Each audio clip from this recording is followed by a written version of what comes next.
Hey there, ready for today's class? We'll go over two verb tenses which we have already seen, the past simple and the present perfect, and we're going to compare them to find the differences, shall we? How are they different?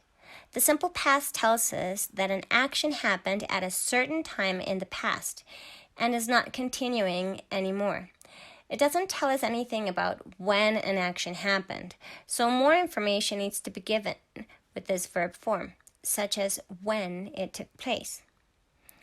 We use a present perfect when the action started in the past and is continuing now.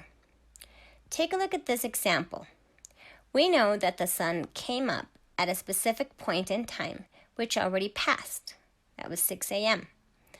The sun is not rising now. Maybe we're saying this at noon, but the important fact is at what time the sun rose. Therefore, we say, the sun rose at 6 a.m. This is past simple. Now, we know that the sun already rose, and we understand that it is still in the sky at the moment of speaking, right? So, here is when we can use a present perfect. The sun has risen. The sunrise happened at 6 a.m. and the sun is still up in the sky right now when I am saying it. Take a look at this other example. These are some of the stages of life: infancy, childhood, teenage, youth, adulthood. Sentences 1 and 2 tell us very specific information about what happened and when it happened. Ellie and Eunice meet in their infancy. Ellie and Eunice become friends in their childhood. We understand that they were between 0 and 3 years old the first time they saw each other and had some kind of interaction.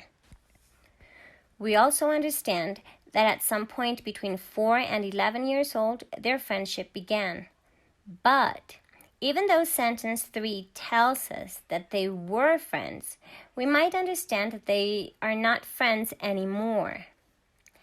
Now, sentence 4 tells us that Eunice and Ellie were friends before now, the moment of speaking, and that they are still friends. Good grief, I was starting to worry about those two. That is, their friendship continues. The additional information tells us how long it has been going on. Got it? Now let's refresh the form of the simple past for affirmative sentences. Subject plus verb in past plus complement. That would be for the affirmative. All right, like I ate vanilla ice cream. For negative sentences, we use the subject plus the auxiliary did plus not plus a verb in bare infinitive. And if we have a complement, we include it. For example, I did not eat vanilla ice cream. Now remember that we have two types of questions. The yes-no questions.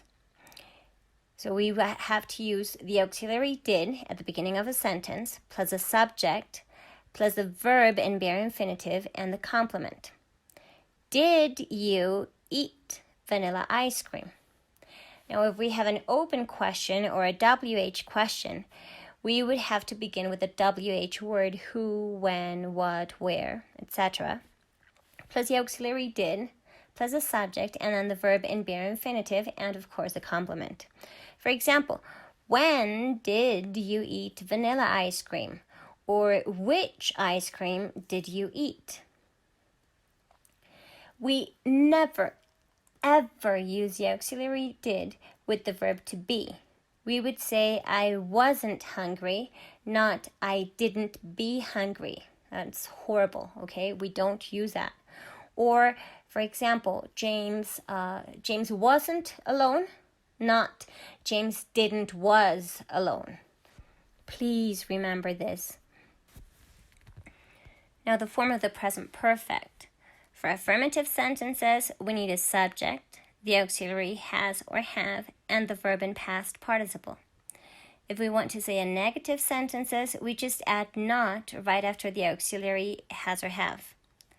For the interrogative sentences, we begin either with a question word, who, what, when, where, how, etc., or directly with the auxiliary verb have or has, and then we add the subject and then the verb in past participle.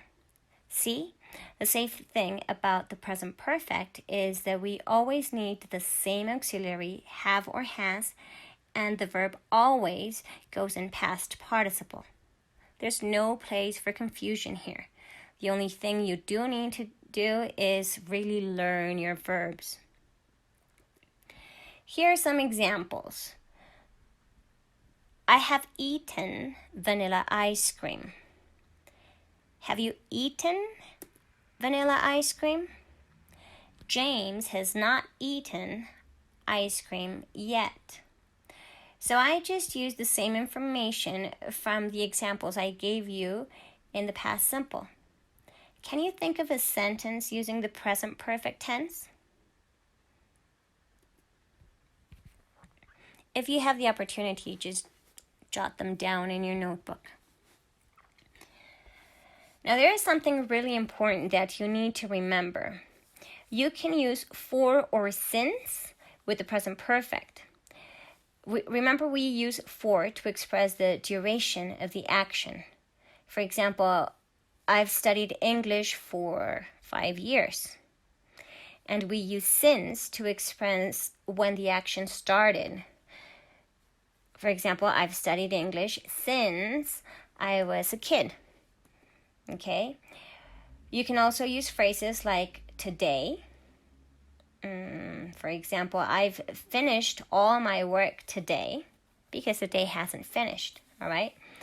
Or this week, I haven't slept much this week. Or so many others like this month or this year, all right? Now, remember, you cannot use, and please do not use it, finished time expressions. Like yesterday or last week or on January 6th or in March, all right? You cannot use those because they are finished time expressions. That means you can only use them with the past simple, all right? I studied yesterday, not I have studied yesterday, because yesterday already finished. So guys, please remember this and never ever use these finished time expressions with the present perfect. All right? So thank you very much. I hope this is really useful for you. And let's practice. See you the next class.